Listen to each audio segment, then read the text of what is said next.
This video is based on the 12 principles of animation as described by Frank Thomas and Ollie Johnston. Alright, the 7th principle of animation is called arcs. So very few organisms are capable of movements that have a mechanical in and out or up and down precision.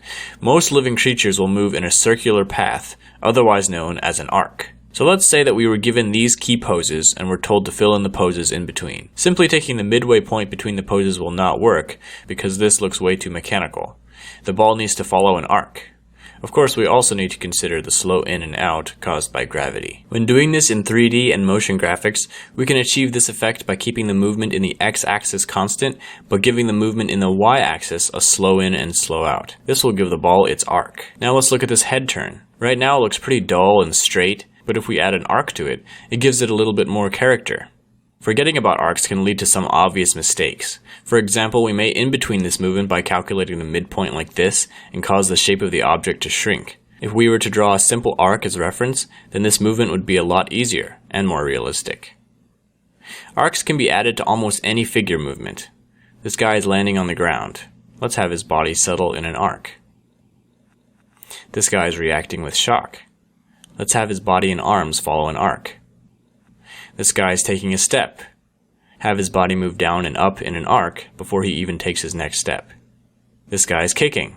Have his leg and body follow through in an arc. When movements are very fast, you can add arcs in the form of a smear. Take the beginning and end pose and draw an arc in between and fill it in the same color as the object, maybe slightly transparent or fragmented towards the end of the action. So that's it for arcs. Next we will be discussing secondary action. Thanks for watching, and I'll see you in the next video.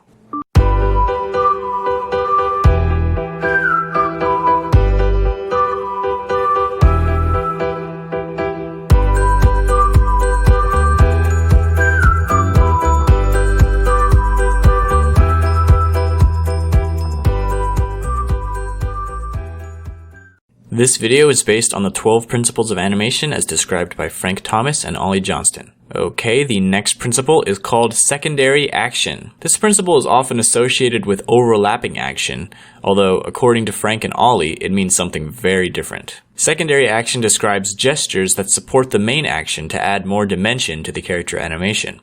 For example, a character may be walking angrily. The primary action is the legs, and the secondary action is everything else. The arms swinging, the head bobbing, and the facial movements. Let's say a character is about to knock on a door. The secondary action of the other hand will communicate what kind of door knocking this is. If it's a fist, it makes him look angry.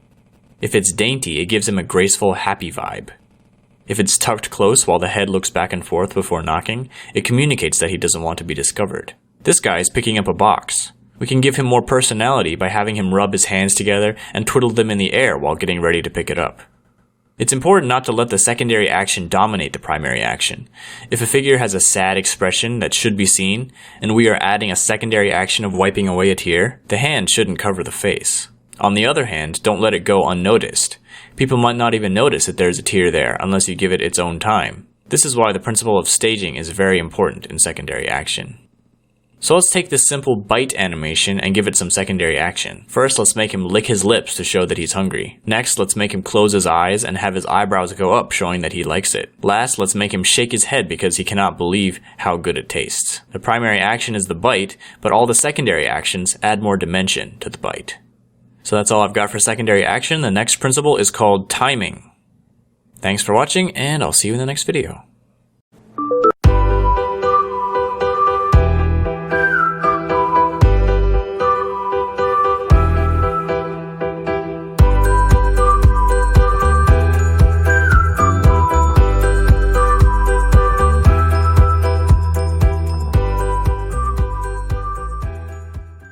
This video is based on the 12 principles of animation as described by Frank Thomas and Ollie Johnston. So the next principle is called timing.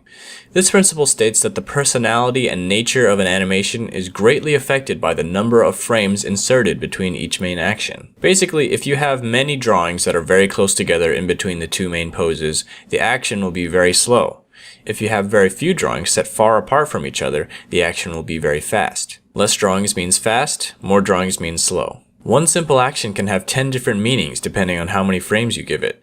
This man is leaning from one shoulder to the other. With no in-betweens, it looks like his head is being hit by a tremendous force, nearly snapping off his neck. With one in-between, his head has been hit by a rolling pin or some other object. With two in-betweens, he has a muscle twitch. With three in-betweens, he's dodging the rolling pin or the other object.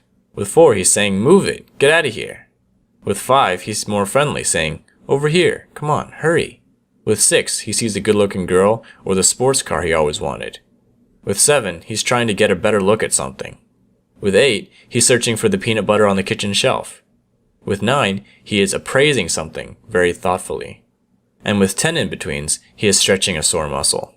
The standard frame rate for movies is 24 frames per second. If one drawing is made for each frame, 24 drawings per second, that is called drawing on ones. If one drawing is made for every 2 frames, that's called drawing on twos, and every 3 drawings is threes, and so on. It's actually very common to draw on twos rather than ones for a few reasons. First, it cuts the amount of work in half. Second, it actually makes slow actions look smoother than if you were to draw every frame, because the precision needed to draw in between 2 very close drawings can lead to the animation looking jittery. Some would also say that drawing on twos is better for fast actions as well, because it gives a sparkle and spirit to the animation that would otherwise be too evenly timed and less lively if it were drawn on ones. But drawing on ones is necessary when there's a very fast action that needs to be read, often a scramble or a flurry of activity. And it's also everyone's choice how many drawings to put in between poses. Some people draw more or less frames depending on how much movement there is, and this can give a very dynamic effect to the animation. Alright, that's all I've got for timing. The next principle is called exaggeration. Thanks for watching, and I'll see you in the next video.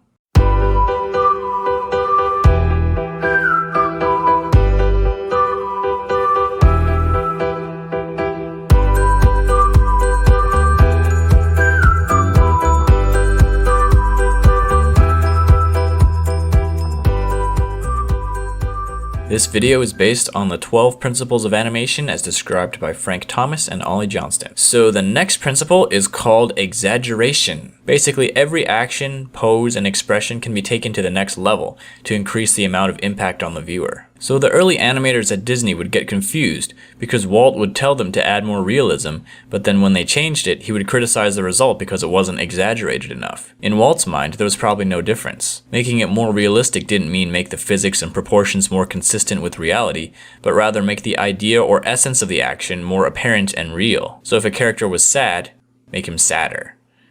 Bright, make him brighter. Worried, make him more worried. Wild, make him wilder. Exaggeration doesn't mean more distorted, but more convincing. It's amazing how you can always add exaggeration. This animation looks finished, right? But let's give it some exaggeration.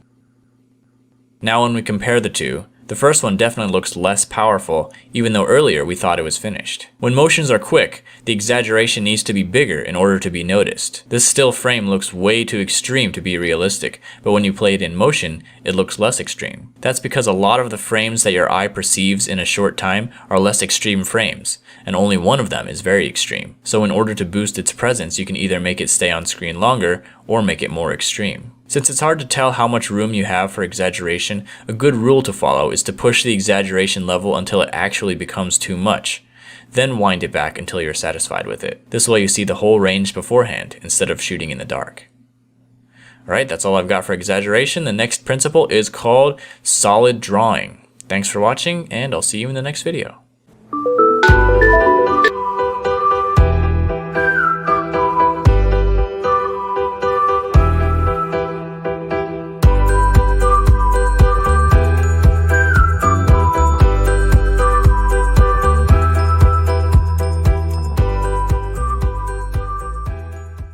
This video is based on the 12 principles of animation as described by Frank Thomas and Ollie Johnston. So the next principle is called solid drawing. This principle is about making sure that forms feel like they are in 3-dimensional space with volume, weight, and balance. One thing that makes animating a lot easier is being able to draw a figure from all angles.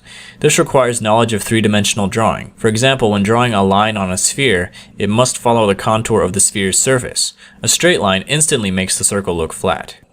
When drawing cubes, avoid making parallel lines. Lines should be bent towards the vanishing point, otherwise it will look like a flat symbol or a logo. When doing a rough pass of the character, use basic solid shapes like spheres, cubes, and cylinders to construct the character, instead of circles, squares, and rectangles. This will help you be mindful of the space they're in. Another thing you can do is draw perspective lines on the ground to keep track of their distance from the camera, so that you can know when to draw them bigger or smaller. When moving on to the clean line version of your character, be very mindful of overlap, and try to include it whenever possible. Without overlap, everything appears to be on the same plane, but just adding a single line here and there can define where surfaces come out and where they recede. Another thing to note when doing lines is to avoid symmetry. Symmetrical lines look flat. Try to pair a straight line with a curved line, or offset two curved lines, so it looks more natural and dynamic. The principle of solid drawing applies to 3D animation as well, in regards to portraying weight and balance in the pose of a character. For example, avoid what's called twinning, which happens when the arms and legs and other paired features are doing the exact same thing. This is a known affliction that animators have to make a conscious effort to avoid. Instead, lean it over to one side, or put one hand on the hips, or give it a slouch, or do something to show that it has weight and has to keep its balance in a 3D environment. So that's all I've got for solid drawing. The last and final principle is called appeal. Thanks for watching, and I'll see you in the last video.